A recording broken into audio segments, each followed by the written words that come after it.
Ce que je vais dire là n'a aucun rapport avec la vidéo, mais je suis content. Je suis content parce que avant le confinement, j'avais un colis à aller chercher. Sauf que mon point relais, il était fermé. Donc je vous annonce officiellement que je suis détenteur du Blu-ray Atomic Cyborg, Les Exterminateurs de l'an 3000, et le bouquin de Claude Gaillard, Retour vers les futurs. Certains d'entre vous connaissent déjà ces films, et je vous invite à aller voir du côté de la chaîne YouTube Terrain Z. Voilà, la petite intro pour dire que je suis content. Salut à toi cinéphile de l'extrême et bienvenue pour cette nouvelle critique à l'arrache où je vais te parler de la série Netflix The Eddy, qui n'est pas totalement réalisée par Damien Chazelle, il a juste réalisé le premier épisode, et puis après tu vois qu'il y a une ligne artistique. Synopsis, un ancien jazzman américain décide d'ouvrir son club de jazz à Paris. Et donc on va voir un peu tout ce qui se passe dans ce petit microcosme en fait de jazz, avec des gens qui sont très différents les uns des autres, mais qui finalement ont un but commun, le jazz. On n'a pas le même instrument, mais on a la même passion. Et il va y avoir un meurtre, ce qui fait que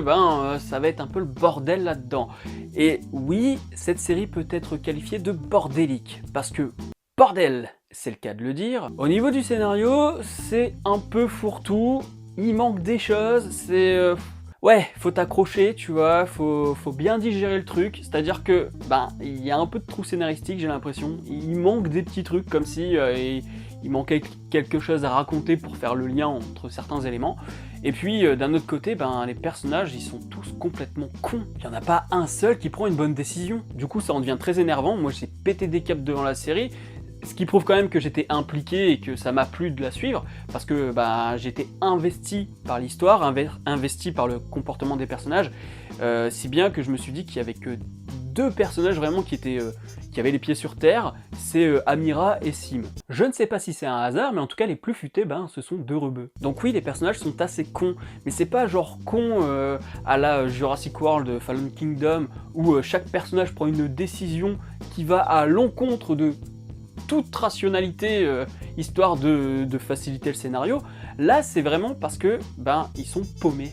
Voilà, c'est parce qu'ils sont paumés, c'est pas genre, toi, qu'est-ce que tu ferais à leur place finalement? Tu ne sais pas trop non plus comment tu pourrais réagir. Bon, eux, ils choisissent les solutions les plus connes, alors qu'il y en aurait peut-être moins catastrophiques, mais ils sont dans la merde quoi qu'il arrive. C'est-à-dire que ce ne sont pas eux qui vont se foutre dans la merde, c'est juste qu'ils prennent des mauvaises décisions sur la catastrophe de base, ce qui fait qu'à partir de ce point, chaque décision va les emmener encore plus dans la merde. Mais ça peut être totalement compréhensible, c'est-à-dire que ce sont des situations tellement stressantes que, quand c'est pas ton milieu, quand tu ne comprends pas les mécanismes de la criminalité ou ce genre de choses, oui, évidemment, tu vas faire les mauvais choix. Alors ça ne marche pas toujours, c'est-à-dire qu'il y a un moment quand même où quand ta gamine est en danger, tu vas pas aller t'amuser à faire le lover, à rattraper la meuf que tu kiffes à l'aéroport pour l'empêcher de partir, alors que visiblement ta fille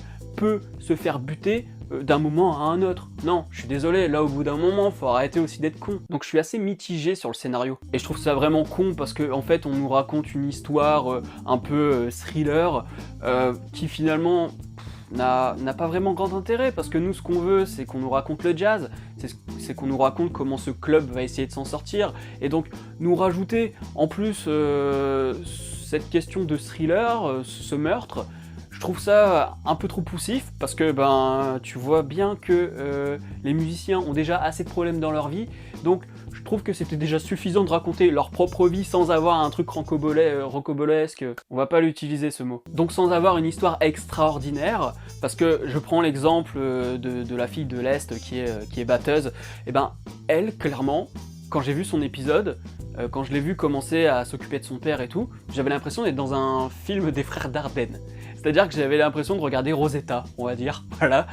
Et c'est intéressant parce que justement, ça te montre vraiment que l'univers du jazz, c'est comme le blues, c'est-à-dire que c'est quand même des gens qui sont dans la galère, c'est pas un genre musical qui s'adresse à tout le monde. D'ailleurs, on le voit bien avec la grosse conne qui veut faire jouer du Mika à un groupe de jazz. Cette scène, c'est l'équivalent de Netflix qui donne à ses abonnés du Chaplin, du Lynch, du Demy, du Truffaut, et qui derrière te demande la nouvelle saison de Lucifer. D'ailleurs, puisque je parle de Truffaut, la mise en scène m'a fait un peu penser à la Nouvelle Vague. C'est-à-dire que on va filmer dans Paris, on essaye de capter l'instant présent, et ça, Denis Villeneuve, Damien Chazelle. Damien Chazelle en parlait un petit peu dans un commentaire audio sur la chaîne YouTube de Netflix, où il t'explique que le plan séquence d'ouverture, ils ont voulu faire ça à la manière d'un documentaire, et donc d'avoir toujours un petit peu de retard avec ce qui se passe à l'écran.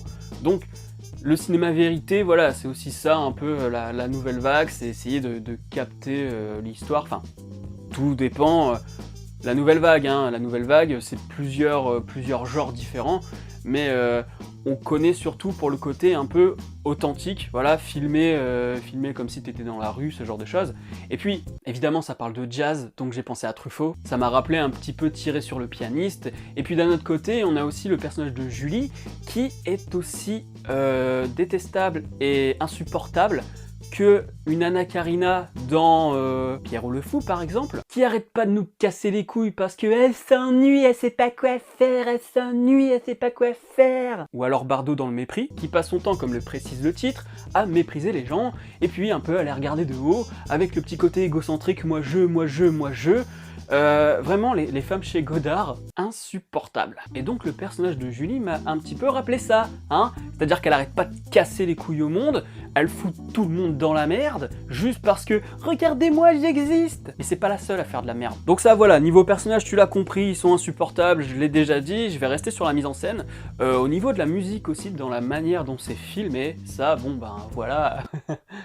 il y a des petits restes de Whiplash quand même, hein. La mise en scène de chaque morceau est toujours plus ou moins différente, il y a des choses qui se ressemblent, d'autres moins, mais il y a toujours une réflexion derrière, c'est-à-dire qu'à un moment, tu vas avoir le mec à la contrebasse qui est en pleine crise existentielle, c'est-à-dire que là, il est pas loin de péter un câble, et donc du coup, il y a une contre-plongée, un peu oblique, qui fait que, ouais, il est un peu perturbé, mais en même temps, ça montre pas seulement qu'il est perturbé, ça montre aussi son côté, le côté enivrant que peut lui conférer le fait de jouer. C'est-à-dire que là, il est quasiment en transe, et donc du coup, cette caméra, elle accompagne cette transe, et la transe des autres personnages, des autres musiciens, quoi. Au niveau montage aussi, c'est cool, parce que la mise en scène de la musique, elle est très présente, mais le montage participe aussi. C'est-à-dire qu'à un moment, on va avoir le batteur qui remplace l'ancienne batteuse, et on va avoir un chant contre chant, alors que clairement, ils sont pas dans le même espace. Mais c'est pour montrer qu'il y a une concurrence, et que l'un joue mieux que l'autre. Bon là, par contre, c'est dommage, parce que je vois bien dans la mise en scène qu'ils veulent me faire comprendre que la batteuse est meilleure que le batteur, mais musicalement, à l'oreille, tu le ressens pas. T'as l'impression qu'ils jouent tous les deux de la même manière. Alors heureusement que les codes cinématographiques sont là, mais si t'as pas l'oreille, si t'es pas un expert en musique, tu verras pas la différence au niveau du son. Donc oui, la mise en scène, elle sert à passer le message, mais au niveau sonore, je trouve ça un peu dommage. J'aurais bien aimé voir que lui fait quelque chose de plus classique, pendant que elle, de son côté, elle rajoute un peu plus de peps, tu vois, un peu plus de vitesse, enfin je sais pas, rajouter quelque chose qui montre que elle connaît mieux le morceau et elle s'adapte mieux plutôt que lui. J'ai bien aimé le côté rétro aussi, et ça participe aussi un peu à cet esprit nouvelle vague années 60, parce que il y a un grain, il y a au niveau des couleurs, surtout principalement évidemment dans le club, qui font que t'as l'impression quand même de pas être à la bonne époque. C'est-à-dire que tu es conscient que c'est moderne, parce que les instruments, le bar, enfin voilà, les gens sont modernes, mais cinématographiquement parlant, il y a quelque chose quand même d'assez rétro, ce qui permet de créer un conflit visuel, mais aussi musical. Parce que le jazz, finalement, c'est assez raffiné, ça s'adresse pas à tout le monde, c'est quand même un genre musical qui s'est perdu aujourd'hui, même si on le retrouve par-ci par-là, dans la pop, dans le rap ou ce genre de choses. Et puis parce que Mika, parce qu'encore une fois j'en reviens à la connasse là qui nous parle de musique d'ascenseur pour parler du jazz. Alors putain, mais ça m'énerve, mais en même temps c'est vrai que beaucoup de gens, tu leur parles de jazz, musique d'ascenseur. Donc on a ce jazz qui semble passer, qui semble un peu snobinard pour certains, qui n'appartient pas à la culture populaire finalement, et en même temps, le jazz il est matérialisé par ce grain, par ce truc de l'image, comme si cette image n'avait rien à faire dans cet univers, dans cette époque. Donc en termes de mise en scène, c'est très intelligent, et jamais je remettrai en cause la mise en scène, même si parfois, comme le scénario, j'ai l'impression qu'on peut tourner en rond. Mais il propose toujours, à chaque épisode, il propose des choses. Certes, au fil des épisodes, il y a quelques éléments qui vont se répéter, mais globalement t'as toujours une nouveauté.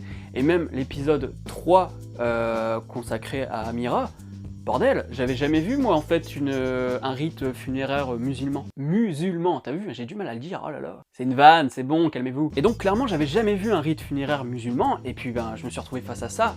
Et en fait l'épisode Amira, donc l'épisode 3, pour moi c'est vraiment le meilleur. Tu passes par toutes les émotions, par toutes les techniques de mise en scène, tu suis les personnages jusqu'au bout, il y a quelque chose de palpable, comme si tu vivais le moment avec eux, quand ils se mettent à faire du jazz, qui va en plus, musicalement ça va à l'encontre de ce que les parents avaient voulu faire dans la tradition, et encore, tradition bourgeoise française, hein, même pas tradition musulmane ou arabe, tu vois. Et donc là on se retrouve avec le petit truc traditionnel, là, un petit peu bourgeois, qui ne correspond pas du tout au personnage décédé, et après le truc de jazz. Et donc, même en termes de mise en scène, t'as un truc très plan-plan, très caméra fixe et tout, et après, quand ils reviennent avec du jazz, ça part dans tous les sens, et vas-y, ça bouge, ça part partout. Donc, l'épisode 3, pour moi, c'est vraiment la cristallisation de l'ensemble des bons points de cette série. Et après, bon, évidemment, il y a des trucs qui tournent en rond, ou qui manquent, voilà, c'est pas parfait.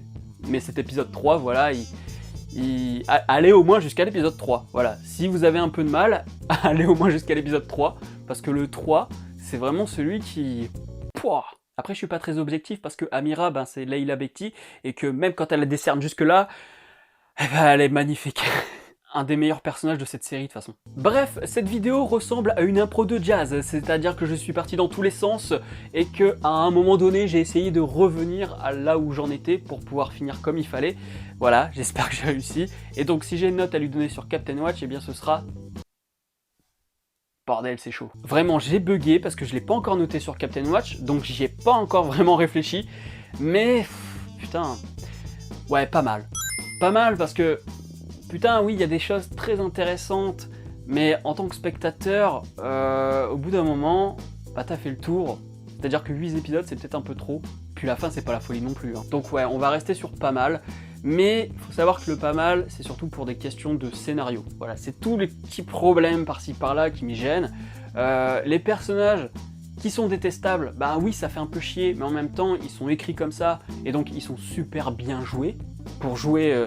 Les acteurs, pour jouer des débiles, plutôt des incapables, parce qu'ils sont pas débiles non plus, eh bien ils sont plutôt balèzes, si bien que oui, j'ai vécu le truc. Oui, je me suis dit, moi j'aurais pas fait comme ça. Il y a que Sim qui a compris la rue en fait. Bref, si la vidéo t'a plu, n'hésite pas à mettre un petit pouce bleu, à la partager sur les réseaux sociaux, à me dire en commentaire ce que t'as pensé de la série, si tu comptes la voir, ce que tu penses du jazz aussi, si t'en écoutes. Parce que moi, par exemple, j'en écoute pas tous les jours, mais dès que je tombe sur du jazz, j'apprécie quoi. Je suis conscient que c'est de la bonne musique. Et je réclame pas du Mika. Ouais, je suis désolé, mais ce personnage m'a traumatisé. C'est vraiment la connasse de service, tu vois. Toutes les connasses là que j'ai pu fréquenter dans ma vie, elle l'incarne. Je t'invite à me rejoindre sur Captain Watch. Dessus, tu pourras voir mes notes, ce que j'ai envie de voir, tu peux me lancer des défis et voir mes pitchs de films et séries. Retrouve aussi mes vidéos dans ton fil d'actualité et dans les fiches de films et séries. D'ailleurs, après la vidéo, je vais aller noter, pitcher et dire que j'ai terminé la série parce qu'en fait, je l'ai pas encore fait. Abonne-toi à la chaîne si ce n'est pas encore fait et n'oublie pas d'actionner la petite cloche pour être alerté des prochaines vidéos. Quant à moi, je te dis à la prochaine sur la toile. Salut!